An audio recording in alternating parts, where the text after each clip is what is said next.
पिछले कुछ हफ्ते से राहुल गांधी की बहुत बातें हो रही। वो विदेश जाकर भारत के लोकतंत्र की चर्चा करते हैं, भारत की राजनीति की बात करते हैं, भारत की कूटनीति की बात करते हैं, भारत की विदेश नीति, सब पर खूब बोल रहे हैं। कुछ छोड़ा नहीं उन्होंने, सब पर बोला है। लेकिन आज हम राहुल गांधी की नहीं बात करेंगे, बल्कि बात करेंगे प्रधानमंत्री नरेंद्र मोदी की। राहुल गांधी की तो बात हो गई, लेकिन जब पीएम मोदी की बात करेंगे तो राहुल गांधी का चैप्टर भी कवर हो जाएगा। पीएम मोदी, जिन्होंने राहुल गांधी के पिछले कई दिनों की बातों को बिना कुछ कहे तस्वीरों से ही ऐसा जवाब दे दिया कि राहुल गांधी का डिप्लोमेसी एक्सपर्ट वाला करियर शुरू होने के पहले ही खत्म हो जाएगा। राहुल गांधी कहते ही रह गए कि भारत का लोकतंत्र खत्म हो गया है, मोदी की विदेश नीति फेल है। उधर पीएम मोदी ने कुछ ऐसा कर दिया कि पूरी दुनिया चौंक गई। इसे समझने के लिए आपको पहले कुछ तस्वीरें दिखाता हूं। आज अहमदाबाद के नरेंद्र मोदी स्टेडियम में भारत और ऑस्ट्रेलिया के बीच टेस्ट मैच शुरू हुआ।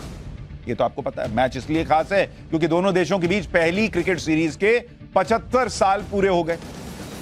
इस मौके पर पीएम नरेंद्र मोदी ऑस्ट्रेलिया के पीएम एंथनी अल्बनीज के साथ स्टेडियम गए।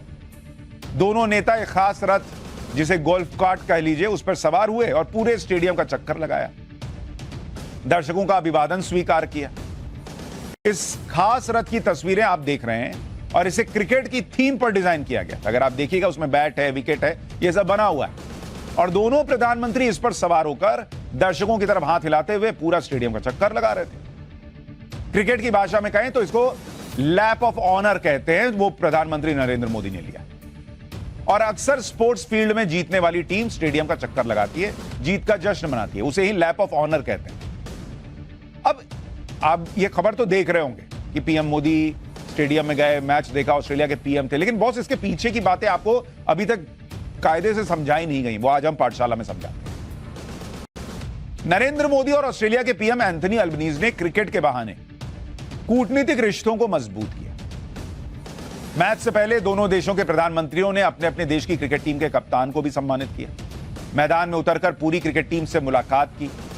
टॉस के बाद रवि शास्त्री पीएम मोदी और ऑस्ट्रेलियाई पीएम को भारतीय क्रिकेट से जुड़ी खास यादों के बारे में बताते दिखे। फिर उसकी तस्वीरें दिखाई कि देखिए ये कौन है, ये कौन है, ये क्या मैच था।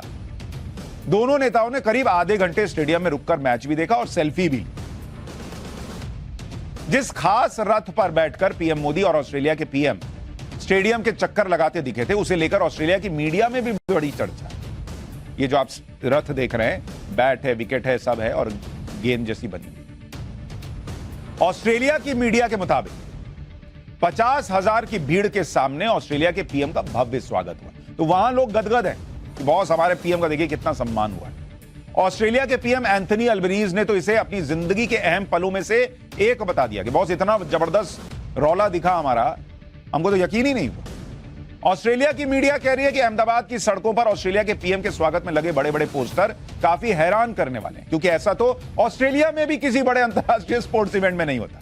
मतलब जितना वो अपने पीएम को इज्जत नहीं दे पाए, उससे ज्यादा भारत ने बुला के उनको इज्जत दे दी, ये उनको लग रहा है।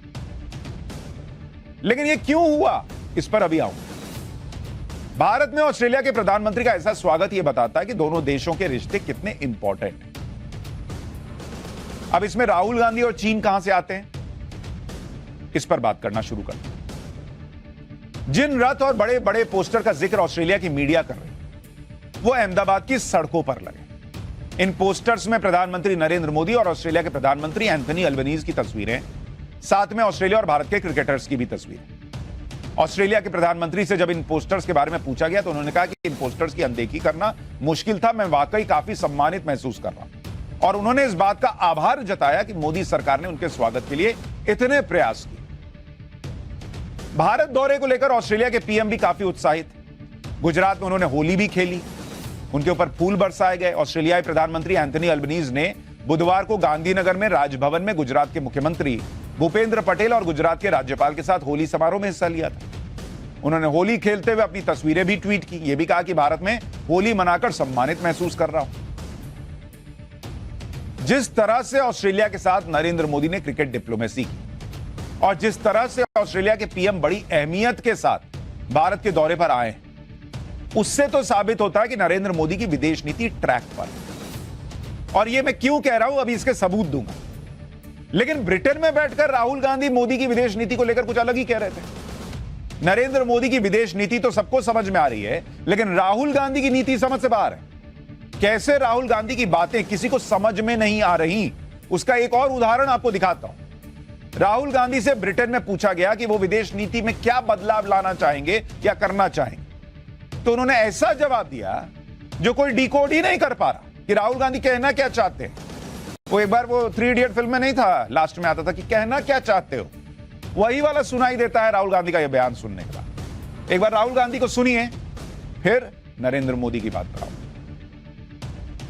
Hi, I'm Sriram. I'm a Chatham House member. I just wanted to ask you, sir, is there any type of new policy like how Jawaharlal Nehru ji introduced the non-alignment movement policy?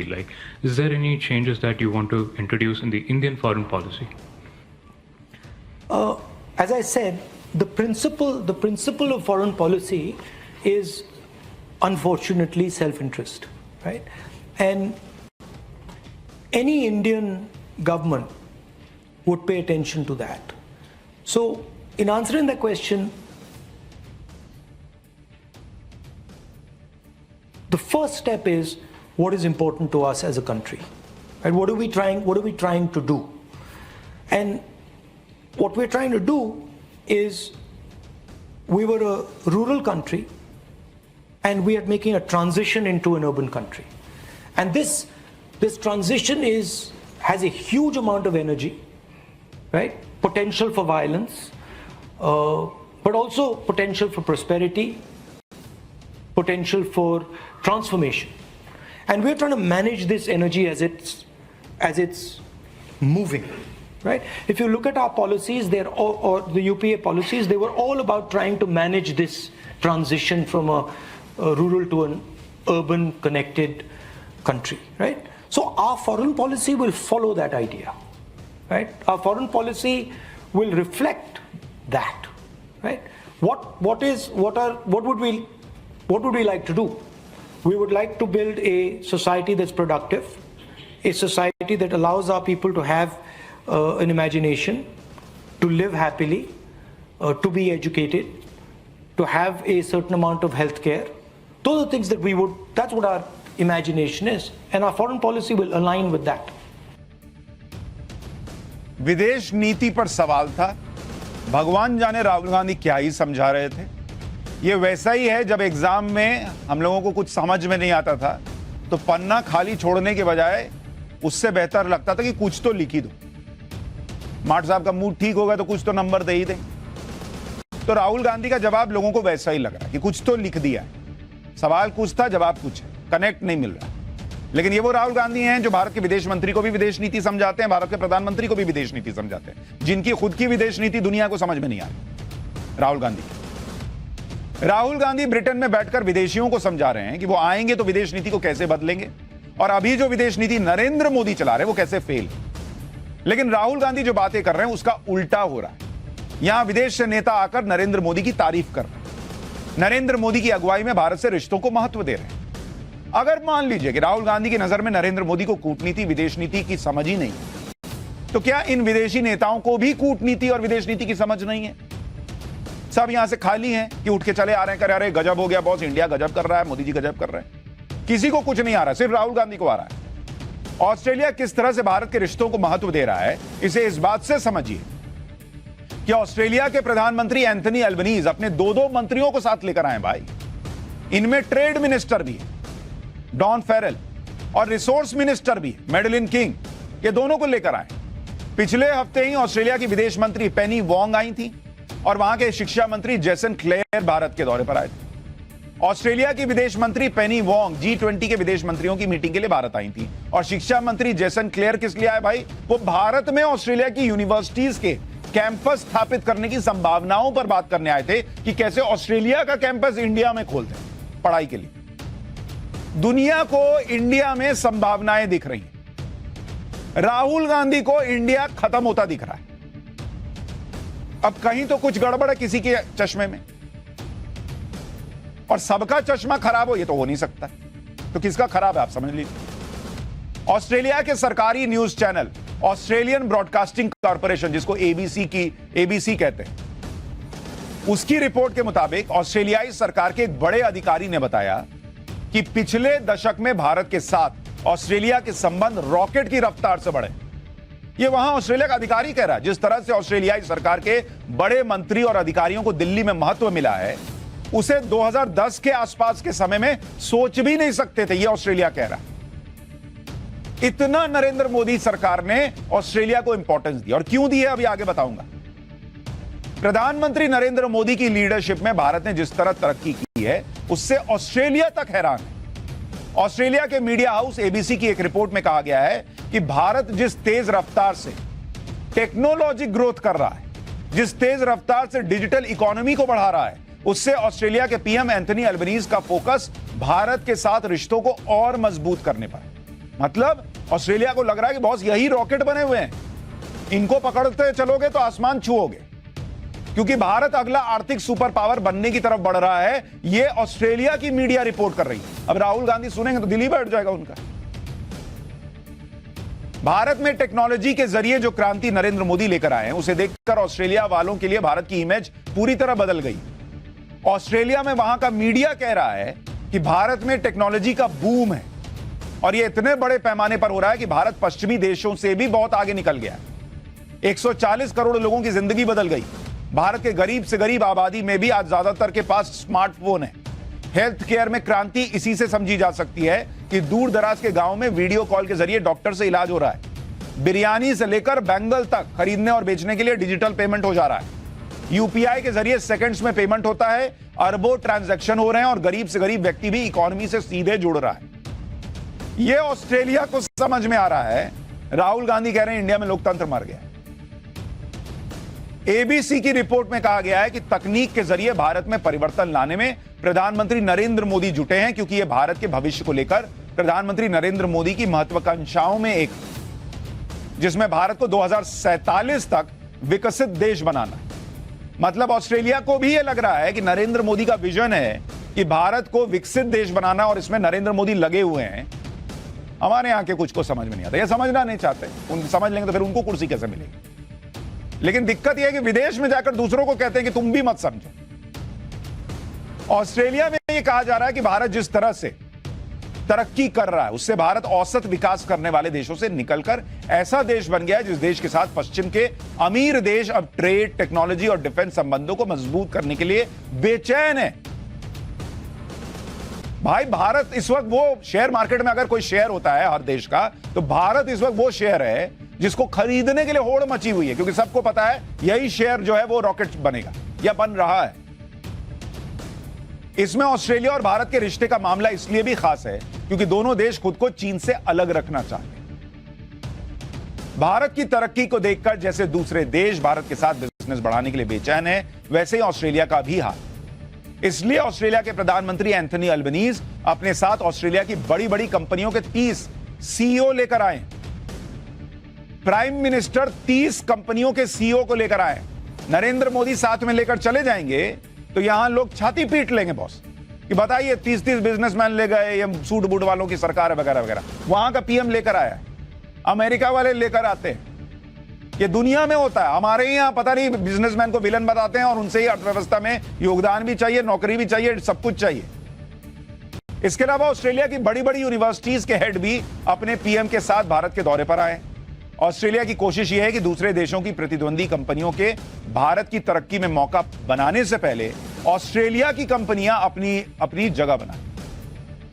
मतलब लूट मची है boss India को लेकर कि India इससे पहले उससे दोस्ती कर ले, मैं अपना कार्ड दे दूं, मैं अपना फूल दे दूं कि मैं ही तुम्हारा सबसे अच्छा दोस्त, फ्रेंडशिप करोगे मुझसे। ये मार मची है। ये है इंडिया। राहुल गांधी जाके विदेश में कहते हैं इंडिया खत्म है, विदेश नीति खत्म। विदेश नीति खत्म होती है बॉस तो ऐसा होता है। ऑस्ट्रेलिया भारत का फैन इसलिए भी है कि ऑस्ट्रेलिया में बिजनेस बढ़ाने और वहां की अर्थव्यवस्था में बड़ा योगदान वहां रहने वाले भारतीयों का है। ऑस्ट्रेलिया में अगर आप देखेंगे आज की डेट में, अच्छा आप विदेश चले जाइए, नरेंद्र मोदी के पीएम बनने के बाद हम लोग जब दौरा कवर करने जाते हैं, जितने इंडियंस रहते हैं वो ये बोलते हैं कि हम लोग रहते तो यहां थे, ऑस्ट्रेलिया में, दुबई में, कहीं चले जाइए, यूएस में, वो कहते हैं हमको इज्जत थी, लेकिन अब वो इज्जत डबल ट्रिपल हो गई है नरेंद्र मोदी के पीएम बनने के बाद। लोग हमको अलग ही सम्मान की नजर से देखते। तो ऑस्ट्रेलिया को अगर देखिएगा वहां पर भी भारतीय कम नहीं है। वहां पर करीब 8 लाख भारतीय मूल के लोग हैं। तो यह बड़ी आबादी है ऑस्ट्रेलिया के लिहाज से, क्योंकि वहां खुद की आबादी बहुत ज्यादा नहीं है। भारतीय मूल के लोग ऑस्ट्रेलिया के अंदर यूके के प्रवासियों के बाद सबसे ज्यादा टैक्स देते हैं भारतीय। तो ऑस्ट्रेलिया को चलाने में भारतीयों का योगदान है, इसलिए आप भारतीयों को इग्नोर नहीं कर सकते। वहां सबसे ज्यादा टैक्स देते हैं यूके वालों के बाद। अर्थव्यवस्था में 12 अरब डॉलर से ज्यादा का योगदान है भारतीयों का, 12 अरब डॉलर। और सबसे स्किल्ड प्रवासी भारत से ही जाते हैं। भारत से बड़ी संख्या में स्टूडेंट्स ऑस्ट्रेलिया जाते हैं पढ़ने के लिए। करीब 1 लाख स्टूडेंट अलग अलग कोर्स में पढ़ रहे हैं। 1 लाख छात्र वहां जाते हैं, ऑस्ट्रेलिया में पढ़ाई करते हैं। तो वहां पे भी यूनिवर्सिटीज जो है वो भारतीयों से चलती हैं, मतलब योगदान है। अब ऑस्ट्रेलिया की यूनिवर्सिटीज का भारत में भी कैंपस होगा। जैसे ऑस्ट्रेलिया की डीकन यूनिवर्सिटी अपने इंटरनेशनल कैंपस को गुजरात के जामनगर में बनाने जा रही है। ऑस्ट्रेलिया के पीएम एंथनी अल्बनीज ने यह कहा कि भारत की डिग्रियां भी अब ऑस्ट्रेलिया में चलेंगी।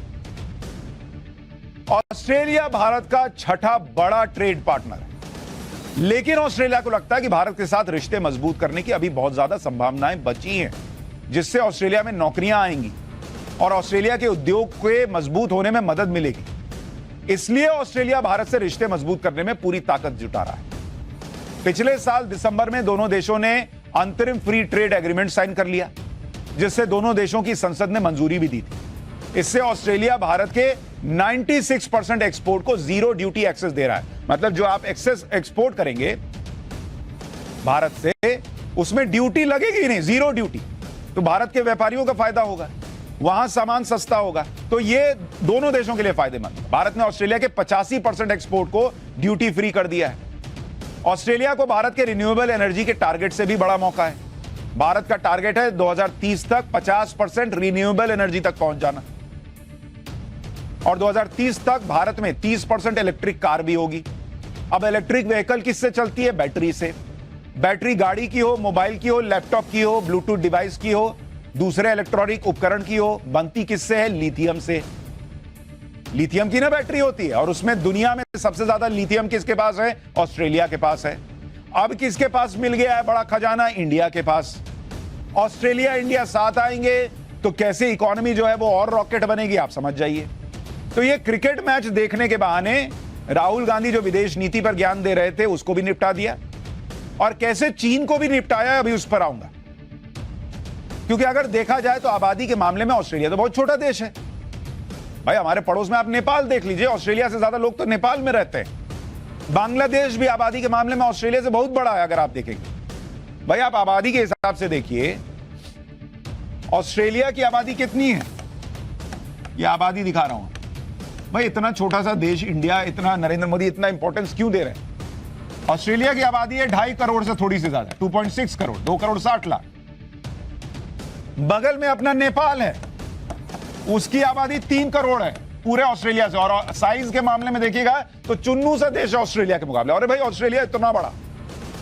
बांग्लादेश देख लीजिए, बांग्लादेश की आबादी है 17 करोड़।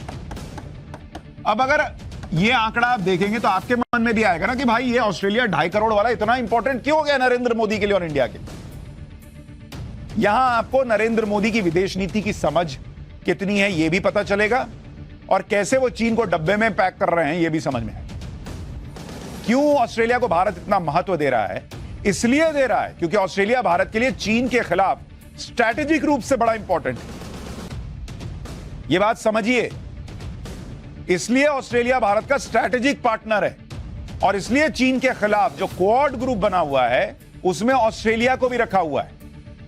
और अगर मैं आपको क्वाड का मैप दिखाऊं, ये जो क्वाड है QUAD, इसमें 4 देश है। भारत है, इसमें US है, जापान है और ऑस्ट्रेलिया है। ये 4 देश इस क्वाड के अंदर है, और यहां ऑस्ट्रेलिया को रखने का मकसद है भाई, ऐसे ही हवा में नहीं रखा। नरेंद्र मोदी इतना लाल कालीन ऐसा ही नहीं बिछा रहे हैं। समझ है विदेश नीति की, और वो कैसे है वो आपको दिखाता हूं। अगर आप इस मैप को देखिएगा, जरा इस मैप को डालिए। अब इस मैप को जरा गौर से समझिए, जरा जूम करके दिखाओ भाई। इसमें अगर आप देखेंगे, ये एक तरफ अपना इंडिया है, ठीक, ये एक तरफ अपना ऑस्ट्रेलिया है, इधर जापान है और इधर अमेरिका है, ठीक, और इधर चाइना है, इस तरफ चीन है। अब कहानी ये है कि अगर आप इसको इस पूरे कॉम्बिनेशन को चीन के लिहाज से समझेंगे, यहां इंडियन ओशियन है और यहां पर पैसिफिक ओशियन है, इसको इंडो पैसिफिक रीजन कहते हैं। तो यहां से चाइना जो है वो इस इंडो पैसिफिक रीजन को कब्जाने पर लगा रहता है कि हम यहां पर मजबूत रहेंगे तो हमारी ताकत रहेगी।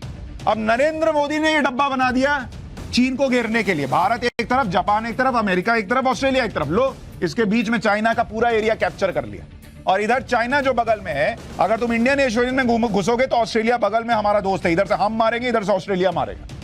अगर यहां बीच में घुसोगे तो चारों तरफ से घेर के मारेंगे, उधर अमेरिका, इधर जापान, इधर ऑस्ट्रेलिया, इधर भारत। घुसो, कहां से घुसोगे?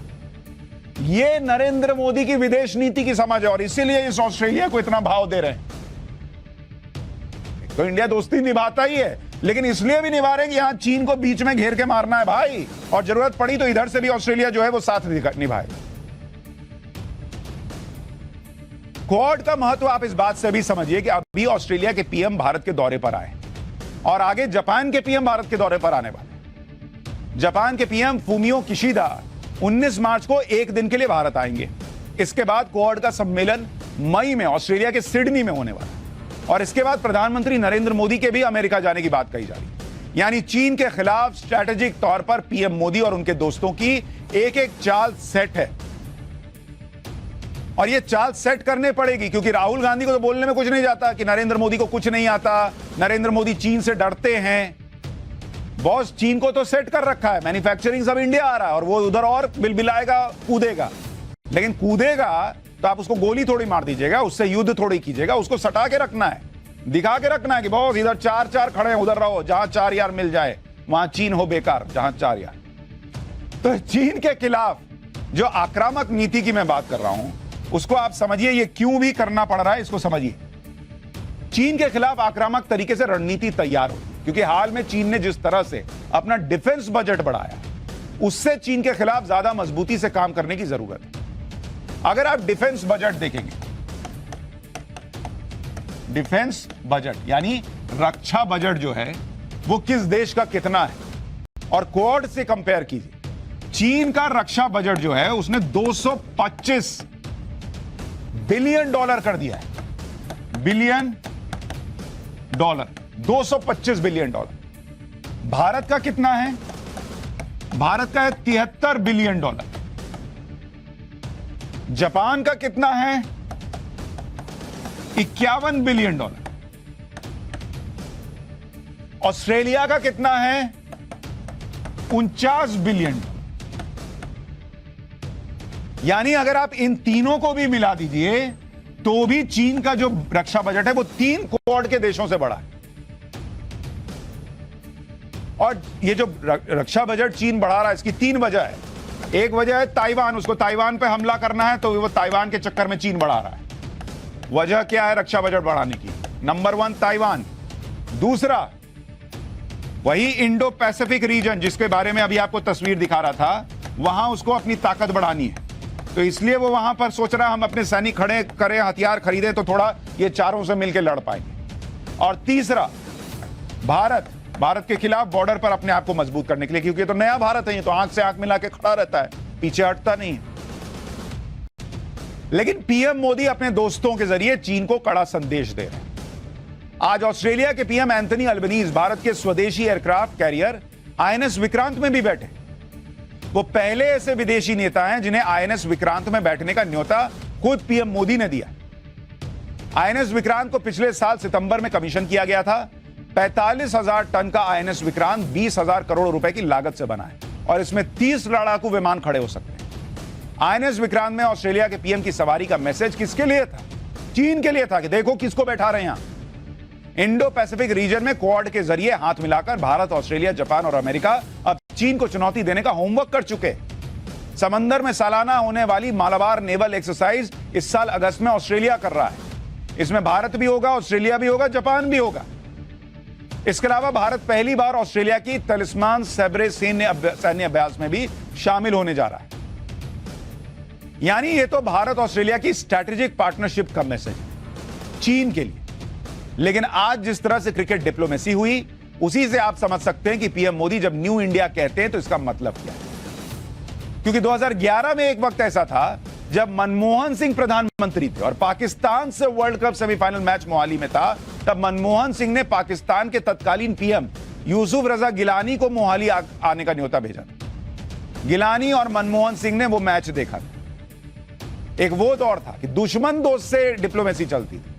आज दोस्तों का ऐसा जमावड़ा लगाओ कि दुश्मन जो है उसकी हेकड़ी जो है वो निकल जाए, ये नरेंद्र मोदी करते। तो एक तो राहुल गांधी जो विदेश नीति पर अपना ज्ञान दे रहे थे वो सेट हो गया, निपट गया, लोगों को समझ में आ रहा क्या है, और चीन को अलग मैसेज चला गया। तो दोनों क्लीन बोल्ड।